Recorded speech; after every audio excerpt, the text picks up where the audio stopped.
Ja Morant had this to say after scoring 34 points and the game winner at the buzzer in his return game versus the Pelicans after that 25-game suspension. It's been 8 months or so since he played, which is just crazy. It looks like he hasn't missed a beat. Were you kind of surprised that, there was a lot of boos in the crowd? And then two, the finish, just describe, how you feel after that display?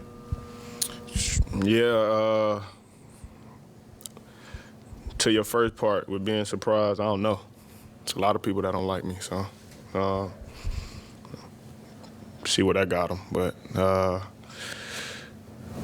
it was just, I feel like the surprising part was, I got called in the starting lineup. It was loud cheers, and then when the game started, it went to boos. I don't know the reason. I don't know, what I did to the Pelicans or their fans, but hey, they got to root for their team, so it's all good. And what was the second question again? The ending, just how do you y'all been around long enough. Y'all know what time it is when that comes. Ja, how do you describe the emotions of just the entire day? First game in 8 months, you guys get down big, and then you kind of will them back in the second half and hit the game winner. I mean, I imagine it's got to be as much of a roller coaster as it gets. Emotionally, it wasn't, too hard for me. Obviously, I've been prepping for this for, almost 8 months. It's been 8 months since I, played a game. I'm confident, in the work I was putting in and, trying to be in the best shape possible to go out there and, be able to, be out there for the guys. As far as the, going down early, I kind of expected it not to be down, like 20, whatever. But I kind of expected to be like some, jitters, guys not knowing what to do. Obviously, I haven't been out there for 25 games. They had a, style of play they had to, adapt to, without me on the floor. And, me coming in, obviously, I don't want to, change nothing up. But I also have to be Ja.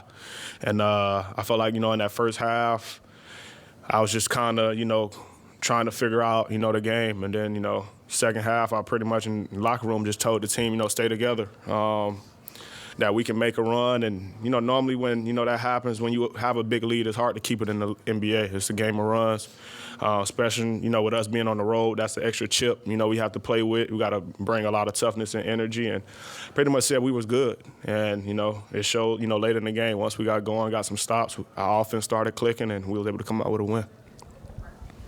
And Ja, welcome back. But in your dream of dreams, could you have come up with this story in terms of your game today, like the start to finish and the comeback and the win? And also, your dad was pretty emotional after the game. Can you share what you guys talked about after the game and what his presence so close to the bench meant to you? Feel like it was the perfect, ending, perfect day, being able to come back and play, and also deliver, a game winner for us to win the game. Over this little time, I've been, putting a lot of trust in God, even more, getting closer with God, and I know He has a plan for me, and I feel like, it's already written. So, I'm just, letting Him lead me. And as far as my dad, obviously it's a lot of emotions throughout the whole family. We all was pretty much excited. It was like, yeah, Ja's back, but kind of, sad in a sense. So having him, back courtside, being able to, not only root for me, but, for this team, it was big time. Ja, how much does it obviously it's your first game back, but does it feel like a reset for the entire team now that you guys can have everybody pretty much settled? You got more reinforcements coming. What is it going to feel like this next stretch? I wouldn't necessarily, it feels like a reset, but, I do feel like, with me being back and, this coming week, we should have, some more guys, coming back. We should be, pretty much a good team. Obviously, we got to, keep the good things we've been doing over this, first 25 games and, keep obviously working on that. But I feel like the number one thing for us is just, holding each other accountable while we out there on the court, being able to, get on your teammate, but also your teammates, being able to, get on you and nobody getting in their feelings or getting mad. And tonight. I don't know if anybody was around the bench or, on the court, but I heard a lot of that, and I actually shared it with Dez after the game. I feel like it's going to make us, so much better. I missed a couple rebounds, and, having Dez say something to me like, effing rebound, it was something, I wouldn't say it was new, but it's something that made me just lock into it and, being able to come back, have 6 boards. Couple of them, late is, what we need to be able to, turn the page. Hey, Ja. Jared Reed, Propels Talking New Orleans.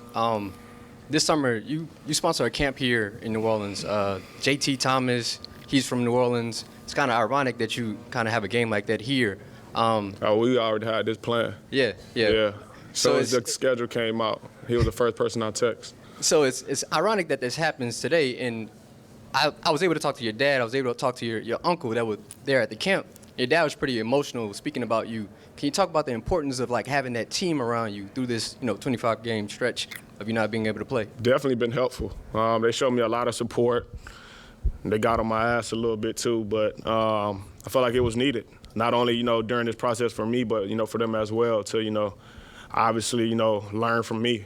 I feel like in this world a lot of us make mistakes, and I feel like my message, the message they got from mine is that regardless if you make a mistake, you just have another chance to fix it and reinvent yourself. And them I'm hearing a lot of job, I'm proud of you, how you carrying yourself and this and that from them, and I can see how it changed them as well with how they go about their days too. So definitely something good. I feel like that's the good that happened during this process. I obviously don't wish it it happened, but it definitely took me, my family, my team to the next level. 2 things, just sort of real quick. One, you talked about feeling your way into the game in the first half. Were you feeling any of the effects of not having played since April from a fatigue standpoint? Oh, for sure. Yeah. Yeah. And the gold shoes, were those special for the return? I got a lot of them. Stay tuned. I just couldn't. I actually let some of my staff choose which one I was wearing today. So. Kind of following up, just what was the fatigue factor like for you today? And then when you kind of get into that fourth quarter mode, not just the game winner, but that last 2 minutes, do you even feel any of that down the stretch? For sure. I had a conversation with Dez, asking him, what he want to run, late in those situations. I think I made 2 layups back-to-back before the game winner. And, when I was going to take off and come down, I felt like my calves was about to start cramping. That timeout we had to draw the last play up, I actually had a massage gun, my calves. And I told Dez, asking him, do we want to, get an easy bucket? Jaren pretty much, had a, smaller defender on him. Should we just, go in the post, at the time? He told me, fuck no, you getting the ball. So so at that point, it's just, I pretty much just had to, lock in and go deliver. And I did, so that's good. Ja, running off the floor, someone caught you on camera saying, I keep receipts. Yeah. Can you elaborate on that? And secondly, what was your meeting? I feel like it's self-explanatory. Yeah, I remember everything that was said. And secondly, what was the meeting with Commissioner Silver like? If you met, did you meet with him last week? Yeah, it was. What was that like? It was good. He pretty much, came in, checked on me, asked me, how I was doing. Pretty much just, a cordial meeting. He was basically telling me, he was excited to, be able to have me back playing. Told me to say, enjoy the moment. And just, stay locked in. I actually, plan on talking to him more often, even though I'm back playing, just to, continue to build that, relationship with him. Ja, you mentioned fatigue. Looked like you needed to hit the inhaler there in the third quarter. Took a step, or went down to the tunnel in the between quarters. What was going on there when you needed to go to the back there for a little bit, and then you check back in, a little over 8 minutes left, you're down 7. What's going through your mind at that point? Definitely with some fatigue, trying to, find a way to get some extra wind to calm down. It was, and like I said, first game back, but, obviously I've been, working hard, but it's nothing like, NBA basketball. So that's pretty much, just doing the inhaler to try to, get more oxygen in the body to be able to go out there and deliver. And when I got back in, with that 8-minute mark, they pretty much told me, yeah, you're not coming out. So I just had to lock in and, just push through pretty much my life, just continuing to push, no matter what. I was talking to Jaren yesterday, and he was talking about how he got to stay aggressive even, with you coming back. He know I'm going to tell him to.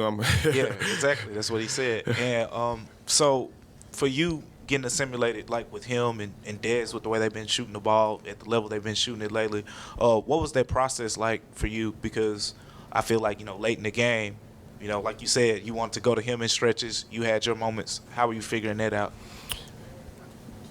I feel like it ain't hard for us to figure it out. It's tougher for the defense when you got, pretty much a three-headed snake like that who can, all go and, deliver and get a bucket. Those two guys, obviously I don't want to take, nothing away from them. They'll tell you that I tell them to stay aggressive, but they tell me the same thing, when I'm not. So it's a good relationship, us three have. And I feel like a plus for our team when, if somebody got it going, continue to feed them, but you got two guys that can go do the same thing and, run off 15 straight points, go score 40. So definitely a plus for us, and I feel like it's just something we got to continue to, get better at, grow, but also, have the rest of the guys, around us, continuing to instill confidence in them to be aggressive as well. And that was my message tonight. Coach come into, the huddle and basically preach me, Jaren, Dez, different plays we can run. But my message to the other two guys on the floor is if y'all get it, there's no reason y'all shouldn't be aggressive anyway. We all put the work in, day in and day out. And I see it, every day. So.